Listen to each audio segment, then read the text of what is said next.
Good morning, everyone. Thanks for coming in. I see a couple people are still walking in, so we'll start off with some of the fun questions to start off with. So, who's new to FileMaker? Awesome. Who's first DevCon? Excellent. It's a great location for that. I have really great memories of this location. This is actually my 10th DevCon, I think I did the math. But my first DevCon is very, very vivid in my memory, and I hope that you guys have a great experience like I did. All right, so this is getting the right answers from your users, UI tips and tricks. And I hope you're as excited about this as I am. So I am Martha Zink. I am with Soliant Consulting. I'm actually in the area of Houston, Texas. I work remotely. We've got 3 offices. I call Houston the unofficial office. We'll see if Bob lets me get away with that. I've been developing in FileMaker for about 13 years, and I've been a trainer for about 8. And I love all things FileMaker. I planned my wedding in FileMaker. I've told that story for a long time. I made a board game in FileMaker. So I mean, I'm like upper echelon nerd about it. So hopefully you guys will join me.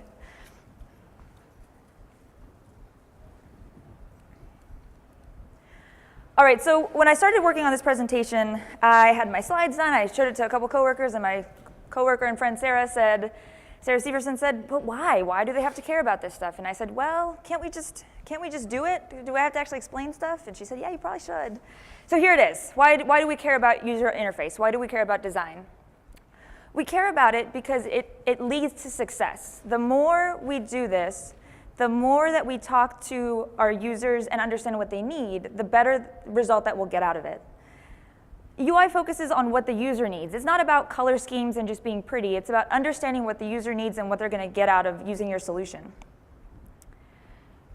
User perception is reality, right? Perception is reality. What I think of something is true to me, right? So it's important that what you're communicating to your users is what you want them to get out of your solution, out of your app. And UI is everywhere, and you do care about it. So sometimes we put ourselves in our own shoes and say, as a developer, they're asking for a lot, or users can be needy, or man, I wish they would want to do it this other way. But we've all been in a place where we're not happy with the UI we're faced with. Who's ever been to a website where they were about to buy something and they said, oh, I think they might be working out of their basement, and I probably am going to have an issue with my credit card after this? Anyone? It's scary, right? And it happens. But what is that? That's a UI issue, right? Something didn't feel right. And that's how your users interact with your FileMaker app. Now, this is the biggest why for me. This is the chance that you get to be empowered to help your users. So yes, is it daunting? Sure. But what you get to do is you get to control how excited your user gets to use your solution. You get them to do stuff that they want to do, instead of getting stuck doing what they have to do because it's some mundane task that takes forever in Excel or in some other software. Or paper, pen. And I found this quote from Alan Cooper. He's a big name in the UI community. He says, if we want users to like our software, we should design it to behave like a likable person, respectful, generous, and helpful. And this is one of the first quotes I've heard that makes UI feel really human. And that's all that it is. It's a human thing, right? We're dealing with people. We're solving business problems, but a business is in fact made of people. And then my biggest question is, would James Bond use your app? That would be great, right? There's a reason that James Bond doesn't drive a Ford Pinto. So what you want to build is something that's clean, that's functional, and that's easy to use. You want people to be interested in using it. Now, they do say that the best design is the design that's ignored, but we've all noticed James Bond's car, right? It's kind of nice. So try to build something that looks good, but the most important thing is that it has the function behind it as well. All right, so hopefully, Sarah, I gave you the why, and hopefully I did a good job of explaining the why. So now we get to the fun part, which is I'm really close to the demo now. So we're going to talk about a few questions. Because we're dealing with humans and what people are doing and what people, and we need to understand the user, we'll talk about some questions. Then we'll talk about the soft skills, the hard skills, which drives us right into the demo file. So these are the 3 high-level questions that we're going to go through. And we're going to break them down into actually more questions. So who are your users? What are they doing? Different users need different things. Are they management? Are they admin? Are they foremen out in the field? What are they doing? And then what platform are they using? Are they using Go? Are they on a desktop? Are they using Pro? Are they using their thumbs for everything? It's a really different interaction, so you've got to think about these things. This is actually a true use case for a project that I was on. We have foremen out on the field who are doing time entry for all of their employees, for all the people who are out on the field. And then someone in the office, an administrative person, has to go in and put in their, and check all the time, right, and make sure that it's assigned to the right project and that all the hours are correct. Those are two very different roles using two very different platforms, right? One's on Go, one's on Pro. So these are the questions that are important to ask so that you have an idea of what it is that you're building. What's their comfort level with technology? Do they like the keyboard? I ask my users all the time, are you a keyboard person? And I get both answers. No, not really. Yeah, I love it. It matters because are you teaching them to use FileMaker Pro or FileMaker Go, or are you teaching them how to work in your app? Those are two really different things. Do I have users where I can teach them find mode, and I can teach them keyboard shortcuts, and I can teach them how to leverage what FileMaker gives us out of the box? Or do I have to build a lot of that into my interface? There's no wrong answer, it's just good to know the answer. What will users do? That's the big question, right? So we started doing some scoping, we try to figure out what it is that they're working on. Well, here's where we get to tie the questions to FileMaker. So they're gonna want to do things like view versus edit. So we can use popovers and card windows and theme styles. Now, if you're a beginner and you haven't heard some of these terms, don't worry about it. We're going to do a demo in just a split second, and I'll try to explain these as best as I can. They're going to follow a workflow. Just like at an amusement park, you get in line and you do whatever the line says, right? So they're going to follow the workflow. They're not only going to follow what they know from the business perspective, but also what you've laid out for them. So we'll be able to use progress bars and card windows for that. They're going to depend on the screen flow. So tab order is something that I hate to admit but often forget about because it's that setting and that's fine. Does anyone really do it? But everybody does it. When your tab order is off, it really throws a user off. So we'll fix some of that stuff. And then we've got navigation, conditional visibility, so you only show things that are pertinent to the user. And users are going to make mistakes. They are, and that's okay. And we error trap for it. We protect it. So we use custom dialogues. We'll use some conditional formatting and some conditional visibility to handle some of that. What should they see? Well, they're going to do, this is the part that's more about the actual design, the look and feel of it, right? So color and contrast. You've got to be a little bit careful since we're dealing with people who have colorblind issues. So because of that, it's not so much about the color so much as it is the contrast, right? Drawing attention to certain things depending on how things look. And FileMaker makes it pretty easy now that we've got themes and styles so that we can set a standard on how we're going to do something, and then we can just use it over and over again. We don't have to remember, did I make it a white font or a light gray font, or what did I do last time?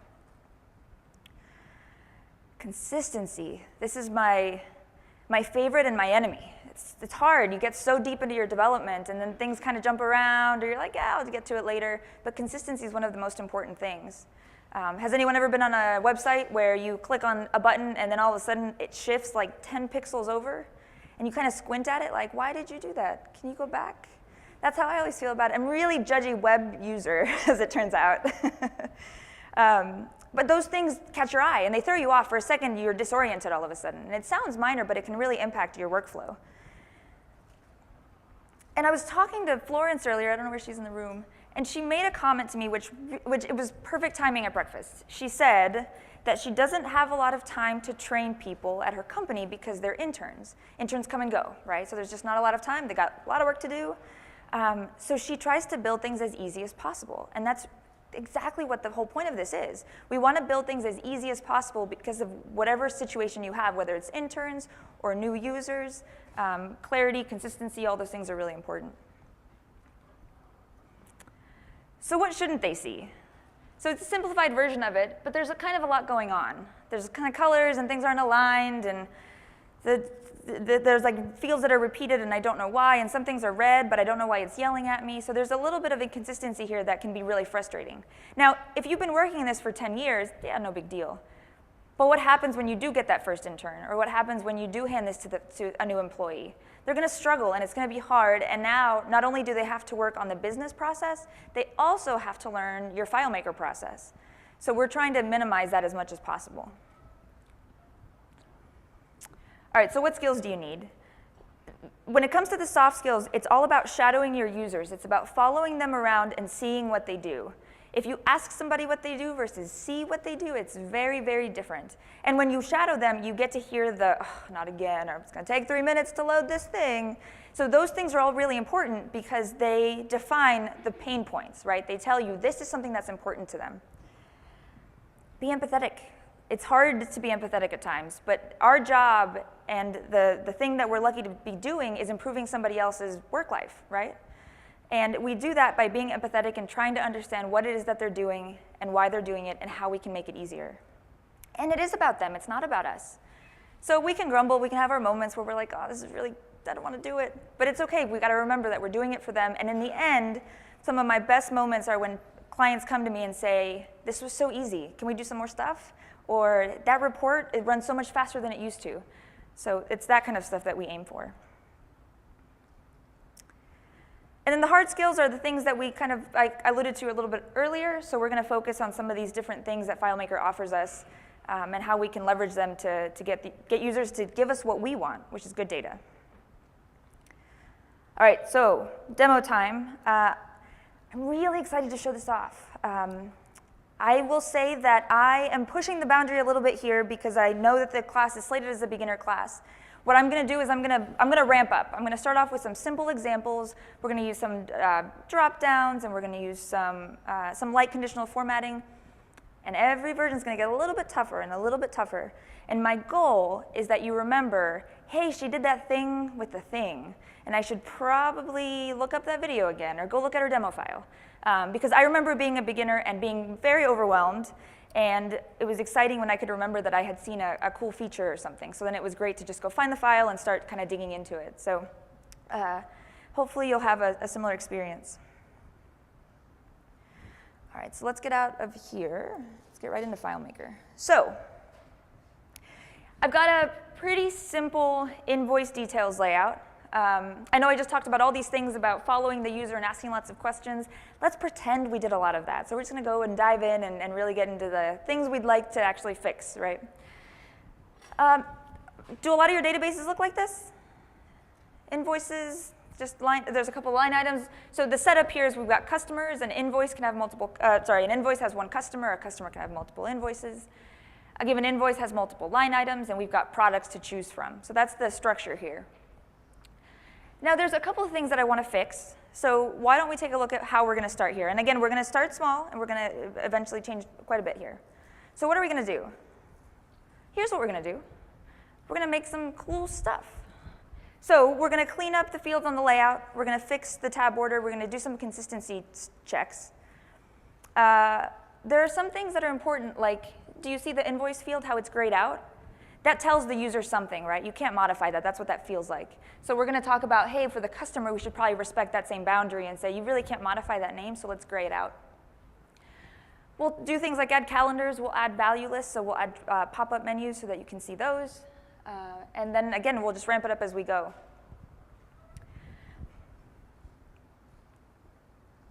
All right, now I should warn you, because it's an hour presentation, we're doing this like the Food Network, where I'm like, I'm going to go bake a pie, and look at my pie. So it's going to come right out the oven, so be ready.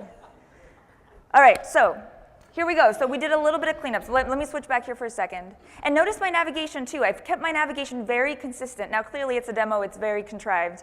But my navigation is going to be top left, top right, depending if I want to go forward and backward, right? Again, consistency is important. So let's see. So this is what we had. Here's what we have now. So what's the difference? Well, we've grouped fields up by purpose. So the fields before didn't really have a theme to them. There were some fields that were auto-populated that were mixed with fields that needed someone to do something with it. And that's kind of weird, because you have to skip a field all of a sudden. So we fixed some of that. You'll see that I grayed out the customer name. I've got this little red icon that I'll talk about in just a second, and that uses some conditional formatting. I've separated the shipping address out because that's a really important thing for the invoices. When I did my interview with my users, they said, that's a really important thing. We need to make sure we send it to the right person. We've had lots of issues with that before. So again, just organizing the layout out a little bit. We've added calendars. I will warn you that adding a calendar to a birthday field is not ideal and is the first way to get someone to grumble at you, because it takes a lot of clicking to get back to, unless you're doing newborns, then it's great. So we've got calendars, we've got drop-downs. So these are pop-up menus. So we've got value lists, and the value of a value list is that you can do what you want with it. So you can sort it in any way that makes sense to your business. So in a lot of cases, we might set things up alphabetically, right? So if I click on the salesperson, your brain kind of says, I need to find someone whose name is with a J, and you do that, right? You find that. But when it comes to something like the status, I've organized it in the order in which we go through the process, right? So an order goes from pending to confirmed to shipped, and then it might get canceled too, right? So we even added a line in there to separate it out.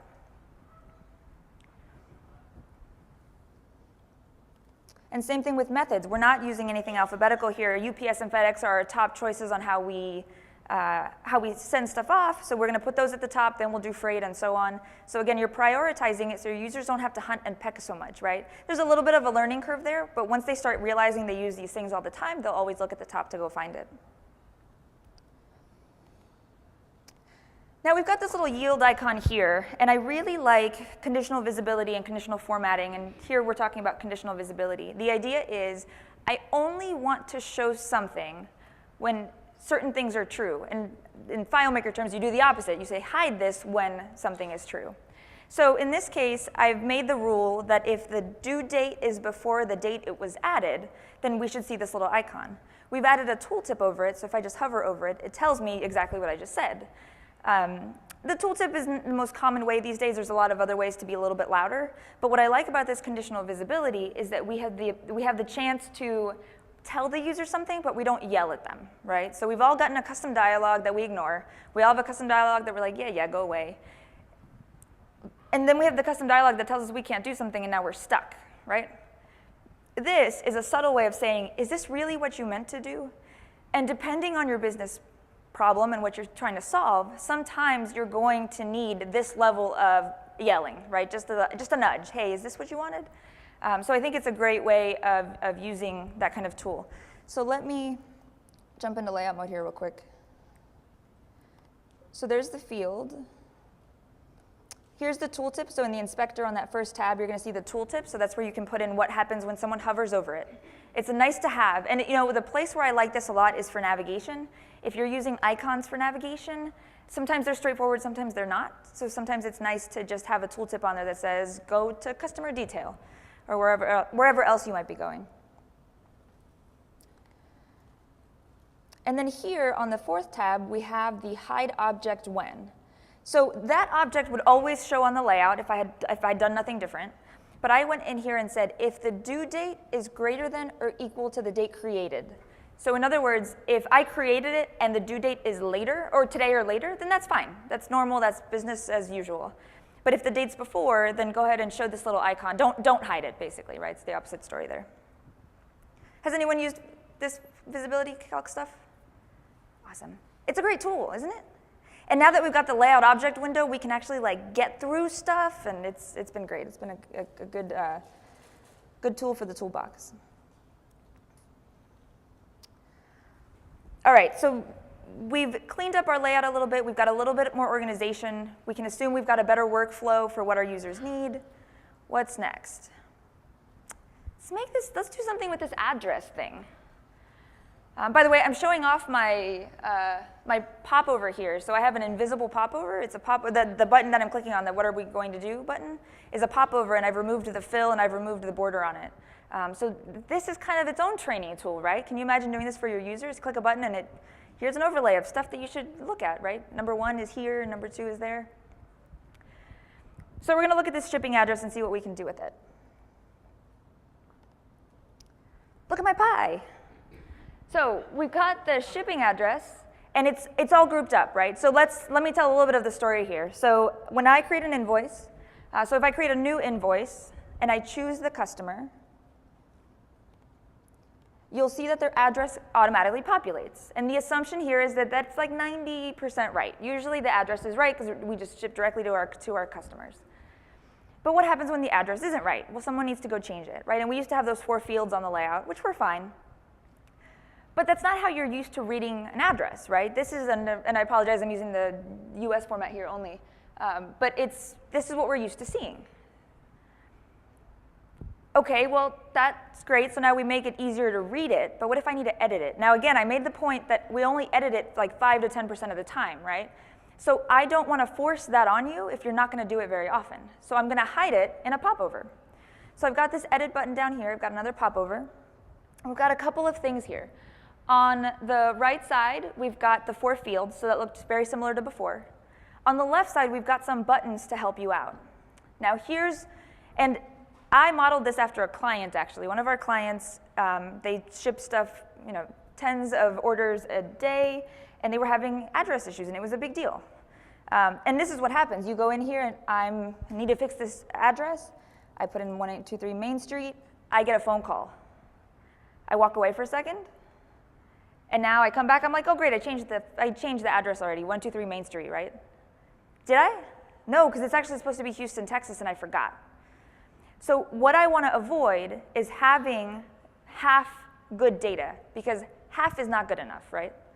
So what I did was I have a button over here called Clear Address. So the idea is if I just want to put in a new address, I hit Clear, and it clears everything. Now I can go in and put in my address, right? And I don't have to worry about, and it's kind of annoying to have to like select all, delete, type something, select all. So I'm making it just faster for the user. And if the user, or if the customer calls back and says, nope, go ahead and send it to us, I don't have access to that from this screen, right? Except now in the popover you do. So I can click on use this address, and it's going to pull it right back in. What do you guys think? Doable? So if we look at the scripts for that, they're not very complex, which is the great news. So if I look at my address here, now we've got a relationship from customer to invoices, right? Each invoice has one customer, so I can go over there and look at the data and pull whatever I want. So I basically say, just grab those. We're going to set some fields. We're going to set the street address, the shipping street address, and the invoice to whatever's in customer. And we do that for the other 3 fields as well. The clear invoice works very similarly. We are impacting those 4 fields for the invoice and the invoice only, and we're clearing them, which is what the double quote says, and you're basically saying set it to empty or set it to nothing. So your user gets a better experience. Again, they're only doing this 5 or 10% of the time, so we aren't bogging down the interface with stuff they don't do very often, but when they do get to do it, or when they have to do it, we have the ability to clear it or just use the customer address just with a click. It's 4 fields of data that we've helped them with. And you'll notice there's a little bit of conditional visibility or conditional formatting here. So when I click on clear address, notice how it goes gray. It goes gray because all the fields are empty. It's already clear. Why would I tell you you can click on this again, right? So again, not that they couldn't click on it again, it'll actually just try to clear it again. But it's, again, the user has a better eye of what they can focus on and what they should be doing. Same thing, when I click on use this address, if all 4 fields match what's over in customer, it says, I'm just going to gray this out because it's not going to do anything if you click on it. So it's the subtleties of these things that can really make a huge difference.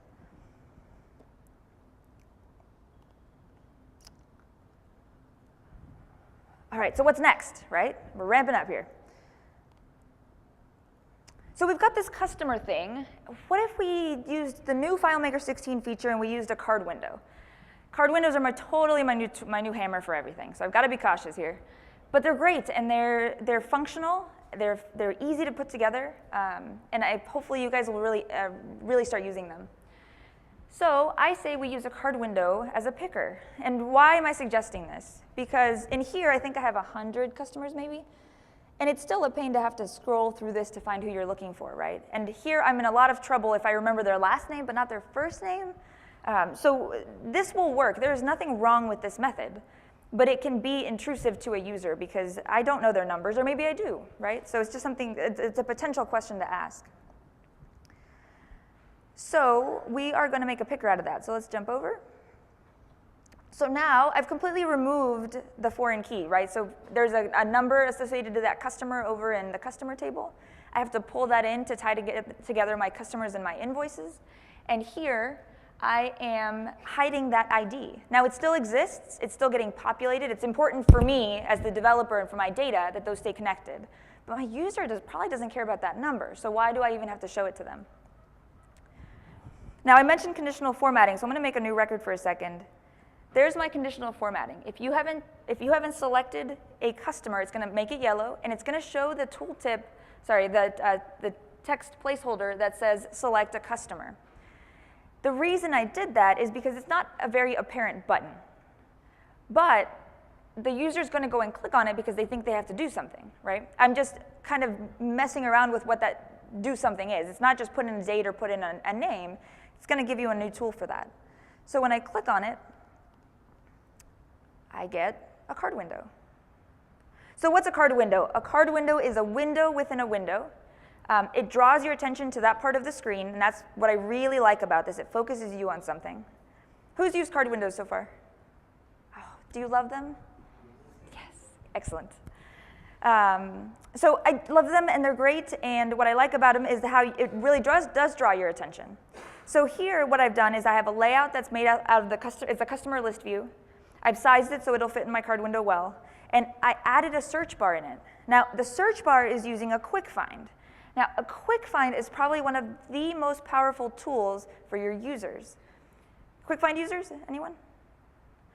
So a quick find, so in find mode, you go in and you say, I want to search for something in the last name field, right? Or I want to search something by date. And find mode is probably my favorite thing about FileMaker because it comes out of the box and it's really powerful. The quick find says, well, what if you want to be vague? I know it's on the layout somewhere, but I don't know where. So with the quick find, it will basically search for the full name, the company, and the location of that person. So if I type in UT for Utah, you'll notice that once I hit the return key, my found set's much smaller. And we're going to get some UTs. Now we get this one because of the company, right? So there's a little bit of vagueness there. But in most cases, people know what to search for well enough that they'll get the data that they want. So I can go in here, I can type in AIN, I can find Shad, click on that, closes the window, grabs that ID, and puts it right in my invoice.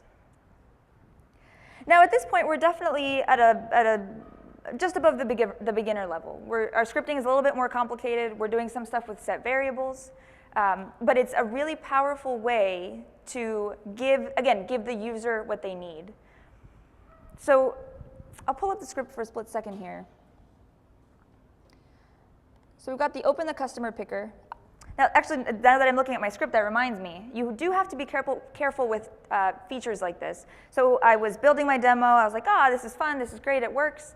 And then I went into find mode, and it broke right away. And it broke because when you clicked on it, it opened up the card window in find mode, which is exactly what I don't want, right?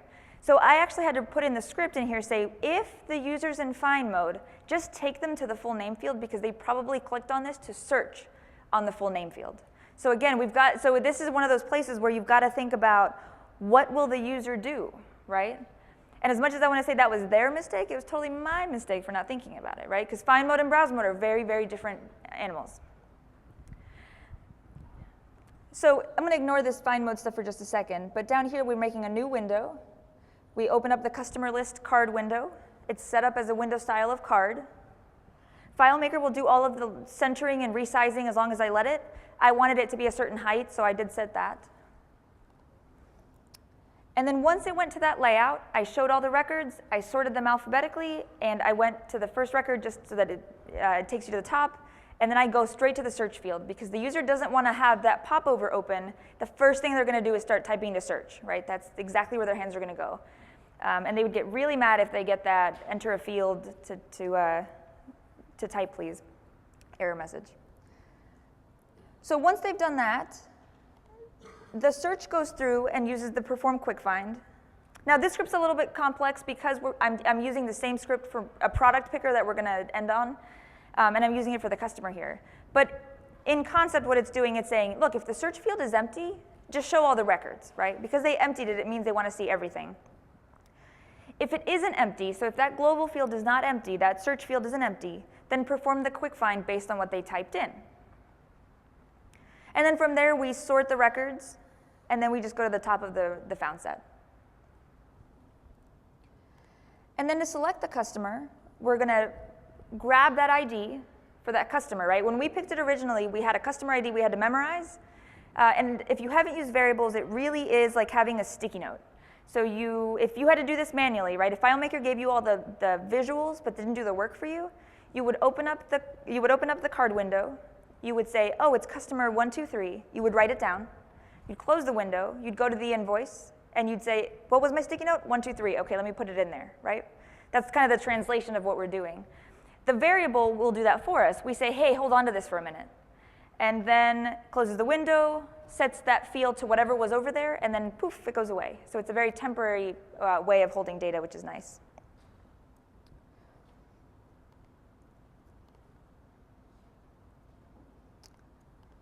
What do you guys think? Do you think you can implement something like this, a customer, some type of picker of some sort? Do you see some value in doing something like this?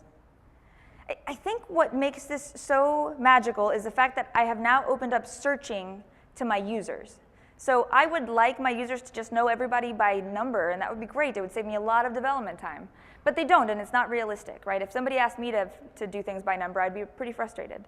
But now we've given them the chance to search for what they want, find it more accurately, which means they're going to give me the right data, right? They're going to give me better data.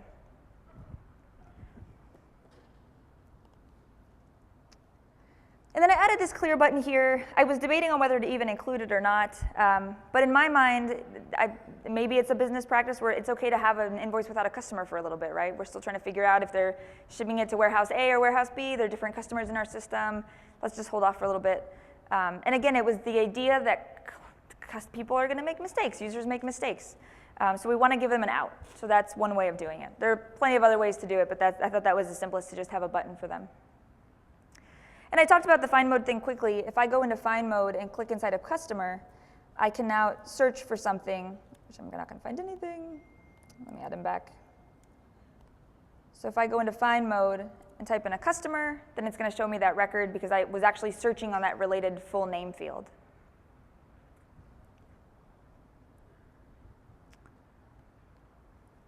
All right, so what is next? All right, so I think this is a fun one. So we've got this status field, and I showed it to you earlier. There's pending, confirmed, and shipped, and then there's canceled.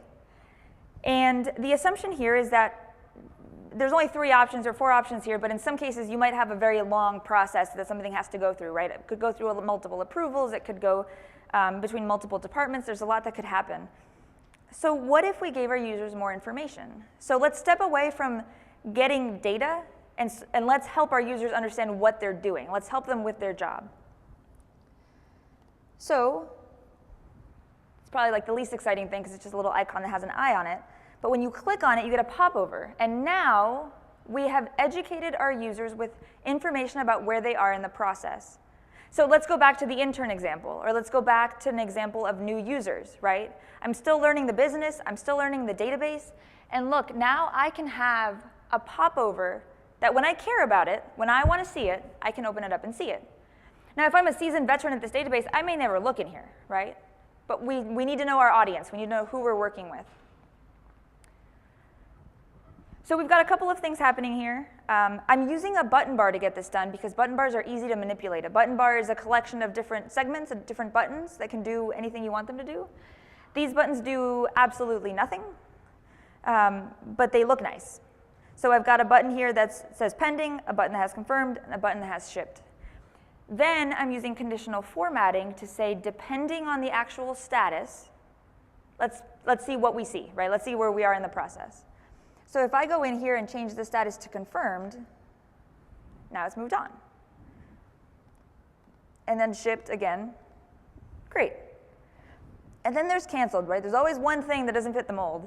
So with canceled, you could just hide the I. That would be one way to handle it. Or we just put canceled on top of it, right? So we let you know, hey, there could have been something, but canceled means that it's not going to happen. So it's a kind of a cool, different way to handle it. Did you have a question? Yeah, I was curious of your choice of colors for that informational button there. Uh-huh. Why did you choose yellow? That's a great question. So the question is, why did I choose yellow for the I? It is, and that's a great point. And this is where I've conflicted my logo colors with format. I probably should have picked a better color. A green or a gray would have probably been ideal here. It was just a choice by the design of the template. So, but that's a great question. Yeah, absolutely. So let's look at that popover a little bit better. Now this is where the new layout objects window is great. This canceled thing is a big box that has some opacity taken out, and basically it's just over everything so that it looks like it does when it's canceled. But I can go over here and hide it for a second because we don't really care about that for a second here, right? So let's look at the pieces here. So we've got a button bar that has these 3 buttons, and each one of them has conditional formatting. So we've got, it tells us that when the status is basically anything, pending, confirmed, or shipped, then pending is going to be green, right? Because that's where we start and every process continues through that. We've already gone through the pending status is the idea there. The text down here is just, it's written text. It's, again, I'm mimicking the business process, so I decided to just hard code it in here. And this also has conditional formatting that says if the status is not equal to pending, then make it gray, right? So my default color is green, make it gray to make it less visible so that it doesn't stand out for the user. And then there's this little bar back here. So the only thing, so you can't add conditional formatting to a rectangle, to a shape, but you can to a button. So this is a button that doesn't really, again, another button that doesn't do anything, but it's got the conditional formatting on it. And it says if the status equals shipped, then we draw out that line, right? We color that line. Now there are plenty of other ways to do this. I can imagine that Mike Duncan and Wim are talking about how we could do this in a web viewer right now. But this is a really simple way of using FileMaker tools, things that you might be more familiar with, and it can still look nice and it can still get the point across.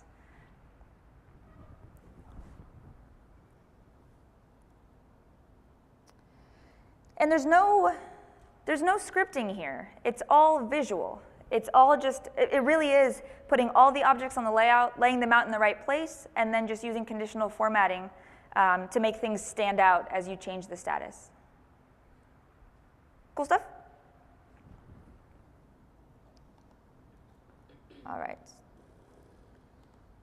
All right, so what's next? Well, let's talk about the status thing a little bit longer. So I like that we've now given the user some more information. But that status field is a little bit hidden. And what I mean by that is it's still not clear from a new user that this is where we are in the process, right? I have to click on the I, or I've got to click on that drop down to see what my choices are. And this is a cool way to use a button bar. And that is to use a button bar as your data entry tool. So button bars are really commonly used to navigate, right? Go to this layout, go to that layout, print something, but you use it more as a navigation tool than anything else. My suggestion here is we've got a field that says status. We're not going to get rid of that. We need that data, right? But what if our user could give us data by just clicking on a button? And on top of that, the button bar is great because if you're reading from left to right, that's the process that we go through, right? We go from pending to confirmed to shipped. So when I click on any of these, it's actually changing my status, right? There's a status field back there that's getting changed. I'll just throw that on the layout real quick. So there's that. When I click on pending, it changes it to pending. When I click on confirmed, and so on. Now I've also added the actual status field up here, because in my mind, there's more text on the layout now, so there's more to read. Now the ideal is that the color, the contrast, makes it more obvious where your eyes should go, so that you should be able to your eye should be caught by confirmed. But at the same time, if you're looking at an invoice, it's nice to just always look in one place and not have to go through 4 buttons visually, right? So we've kind of double dipped on showing the same data, but again, I think it's useful depending on what kind of user you are. Now the script for that, we've added some flexibility there. The script uses, all 4 buttons use the exact same script. Because what is actually happening? When I click on the button, I'm taking the text of the button and putting it in a field. That's really the way that it works. So in my script, it is, set status. So set the field status, right, in the invoice table to the script parameter. So if who's used the script parameter before in a script? Okay, a few people. So a script runs and does a bunch of stuff, right? A script parameter is something, back to my sticky note thing, it's kind of a sticky note that you attach to the script. You say, hey, when you run this script, know about this thing that I sent with you. So what I do is here, set status, here's the script parameter. So I say set the status to whatever is in this script parameter. So set the status to pending, set the status to confirmed. And it's nice because as a developer now, I've saved myself from having 4 scripts, or one script that has an if, else if, right? There's a lot of steps that could be involved if you have to kind of see what you're doing. So using the script parameter can be an easy way to reuse a script in multiple ways.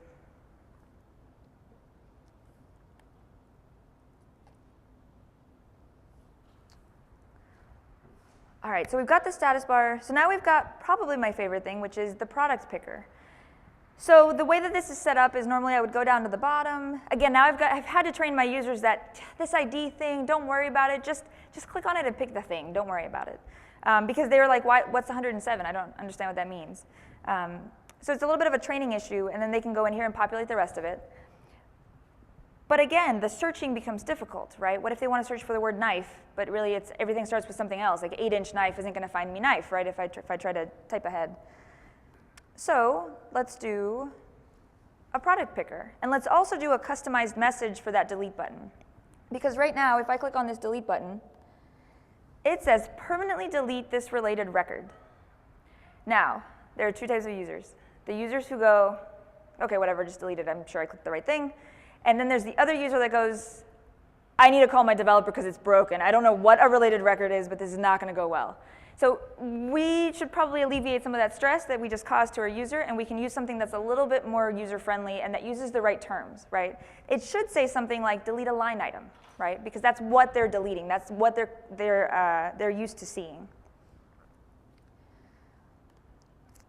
All right, so in the final product here, in my new pie, I took away the item ID because I don't need it anymore. The user doesn't need to see it. So when I click on this plus sign, it's going to be very similar to the way that I did the customer. Now for this one, this is my total ramp up. I have gone all the way to do some bells and whistles to make this kind of cool. So this should look pretty familiar to the customer pop-up, right? So here's a select a product. I can type in knife. So there are all my knife choices. And when I click on the one I want, it goes, great. How many would you like? Thanks for asking. I would like 3 of them. And then you click add, and it goes added. And you say, thanks for adding it. And now we're done, right? Or I can move on. I can add more. I can do what I want. But we've used some really interesting tools here. It's using conditional visibility to drive my user to do the right thing. Because what happens, and it actually happens pretty often, is if I just said click on it and add a line, it is very easy to forget to add a quantity. I get distracted. I put in my time entry for work and forget my time all the time because I'm like, yeah, I added the line. Shouldn't it know how long I worked on this thing? As it turns out, it doesn't. So we drive the user to fill out everything we need them to, and then they can hit the add button, and it does it for them. Why did the background fade? Why didn't it fade? Oh, you know what? I must have turned that off by accident. That's a great question. It did not fade because I made a mistake. So I like this quite a bit. I think it could be really flexible. I think that users can, I think it's going to feel very intuitive, right? I am focused, my attention should be focused on the chef knife. So when I put in that I need one of those and hit add, great, it's added. I've even received some confirmation, right? It even told me, hey, I got what you wanted. And then they were added here in the background while we were doing that. Absolutely. Yes, so show the customer cards a request here. So here's the select customer. Now this is a place where it might make sense to do some color changing, right? So maybe I make the search bar box behind it maybe red or like a maroon color or something, so that the user doesn't go, wait a minute, am I doing customers or products? So this is a place where there could probably be a little bit of improvement on what the user sees. Can I make the card picker object reusable if I set some attributes and properties to this card picker, then I can just call the card picker and it's going to come up with, a simple select of these options? Yes, so the question is, can you reuse a card window and use it somewhere else, in a nutshell, right? Absolutely, and that's what makes card windows so great. If you had to use a customer picker for a bunch of other scenarios, as long as your script is flexible enough to know where to go and why, the context will be the same. That window, that card window is context, it does not relate to the main window. You basically say, go to this layout and show me what I ask you to show me, right? Whether it's find or show all or whatnot. And then from there, once you have a button on there, you can tell it to close the window and do something. So close the window, and if you're on the products, or if you're on the invoice, set the customer field. If you're on something else, set the customer field for that table. So there's a lot of flexibility with what you can do there. So I could call the already named object Yep. one, Absolutely. and then it would have all those, and then basically as long as I reuse them, I don't have to rewrite the code. Yep, exactly. It's completely reusable. You can, yeah, as long as your script can handle it and your objects are named the same, you can absolutely use it again. And then the last thing I mentioned was the delete the line items here. So when I click on this, now it says, do you want to delete this line item? My users go, yeah, thanks for asking, I would love to. I'd really appreciate that. I have really nice users, as it turns out. So what I like about this one is that I sometimes get a little grumpy about writing this, right? Because I start worrying about my time, and I'm like, I don't want to do it. Why can't they just accept that it says delete related record and move on? But again, it's what the user's expectation is, and I don't want to make things harder on them. They're already dealing with their job and what they're needing to do. They just had to learn new software. There's no reason for me not to put a little bit of extra effort here. So I'm using a custom dialog. I say, do you want to delete this line item? I'm a stickler for making sure the answers to my question are correct, so no okay or cancel here. It's yes or no. I've made no my default because most likely the reason I do that is because if yes was the default and they hit the return key, it would delete it. And that's a destructive action. So I want to be really cautious. So if they hit the return key, it would not delete the line item, right? Because the default button is no. So that's an important thing to note there. But they can go and click yes, and then it'll delete the line item just as expected. So from here, we do a little bit of branching logic and say if the last button they chose was 2, which is equal to yes, then go ahead and delete that portal row without showing that dialog. So don't show them that dialog, it's going to creep them out anyway. And that's a script that you can actually build pretty flexibly. You can put a script parameter against it and say, do you want to delete this blank, right? So I could reuse that script on another layout and say, did you want to delete this customer contact? Question? I like to actually, for buttons for line item type things, I like to have a tooltip actually that tells the user what that's going to do. That's smart. So the comment was that he likes to have a tooltip when he does something like this on a line item. Yeah. That would be great. Can you come and put tooltips on my databases? My clients would really like it. I wish I remembered these things, right? Because it's one of those features that just kind of slips through my radar. But it's a really good one because users are kind of used to it. I do it all the time. I go on a website and I hover, and I get kind of mad when nothing comes up. So now I should probably not be so unfair to my users. Great point. All right, what do you guys think? Was there a good mesh there of starting small, getting big? Hopefully there's something in those examples that resonates with you. I was excited to put the demo file together because there were so many things that I could just build on, right? And they all kind of cover different things. All right, let me jump back to the keynote here. All right, so whenever you do anything, there's got to be some type of warning, right? So tread carefully is the warning here. Too much controls makes for sad users. It really does. So the idea is that as a user, you don't want to feel controlled, right? No one likes to feel controlled. That doesn't mean that you don't control them. There are things that they should and shouldn't be able to do, but you want to be cautious and also respect what their business process is and not make sure that you constrain them too much. Things are going to change. This is probably the hardest lesson in my work life, and that's that things change, and why'd it have to change? It worked so great the way it was, right? But again, my job is to build the database and to build something that works for them. Their job is to tell me what the business process is. If it's changed, and we can have a discussion about it and decide how that's going to impact the database. And don't get in the way of productivity. If a user is really good with FileMaker, see if you can keep a lot of that functionality for them. I hope our CEO is not in here. I've learned that I can import my time into our internal solution. So I do that sometimes because it's faster for me. Does he know I do that? I don't know. You might today. But the nice thing is that it's a faster way for me to do it, and he hasn't stopped me yet, right? Now, once it gets taken away, he's going to get that angry email from me, for sure. All right, so a quick recap. We've talked about the questions and what the answers are in the sense of what questions do we need to ask about our users. Now let's look at it the other way. How do we use these tools to get the right stuff? So we've got themes and styles. We use those for consistent interface. No surprises. We use colors to emphasize things or to de-emphasize things. We've got conditional formatting. It works very similarly. It provides feedback. It also draws attention to something. Conditional visibility, it's only going to show you the important stuff. It's going to help drive the order in which you do things, right? So I don't see things that I don't care about. A good example here would be something like having a category field, having an other option, and then having an other field that you populate. You probably shouldn't see that other field unless you choose other, right? Because it's just in the way at that point. You're not using it. So that's an example of how you can use some visibility stuff. Buttons and button bars, I used my buttons in the upper part of the screen to navigate. It provides a workflow, right? In my example, contrived or not, it told me you can go this way, you can go that way. Those are your choices, what would you like to do?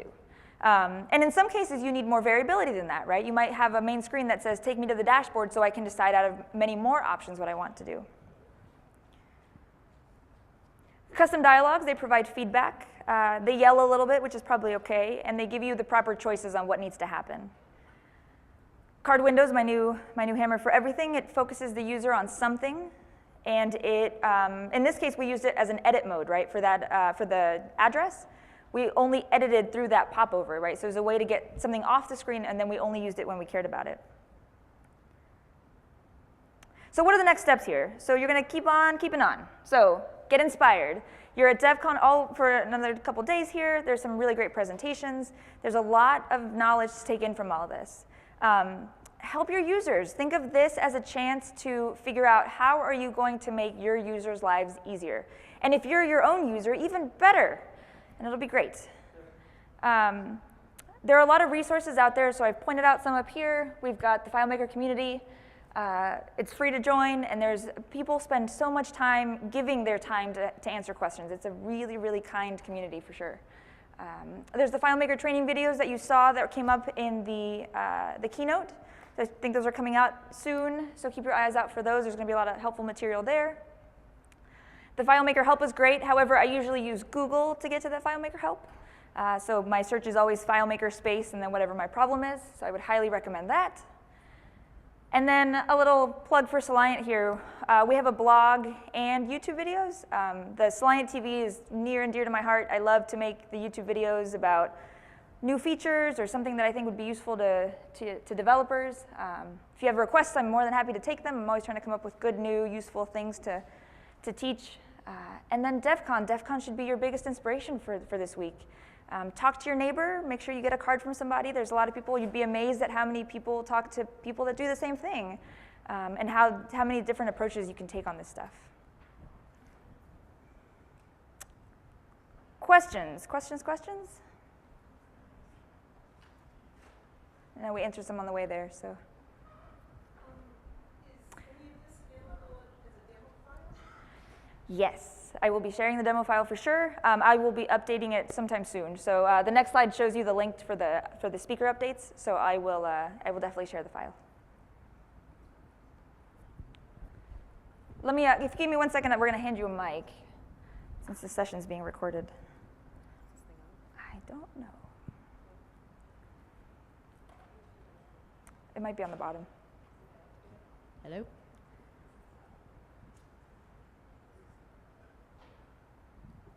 Is it any luck? This on? Oh, there it is. Thank you. When you changed the shipping address. Can you speak into it just a little bit louder? When you changed the shipping address. Yeah. Did that change the information on that customer? Great question. In my example, it did not. So the question was, did changing the address change the invoice, or did it change the customer, or both?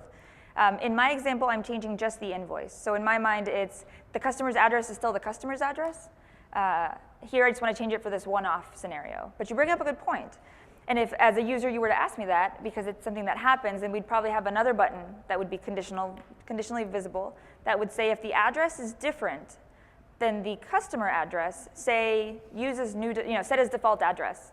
And then we could run a similar script that would basically copy that data and push it to the customer. So it's not the way I set it up, but it could absolutely be set up that way.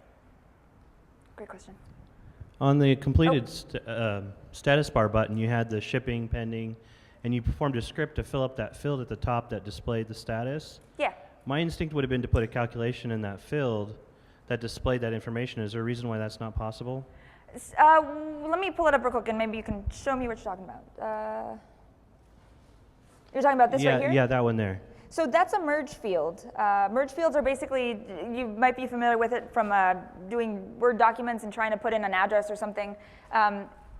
I don't have to calculate much because we're actually taking whatever word I put in there on the buttons, right? Confirmed, pending, or whatnot, and I'm putting it in the status field. So all I really need to do is have a field on the layout that shows me status.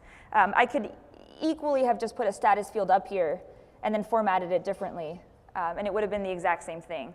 So I just chose a merge field because it's a little bit easier to manipulate, and I can change the way it looks a little bit better. Great question. I think there was one up here.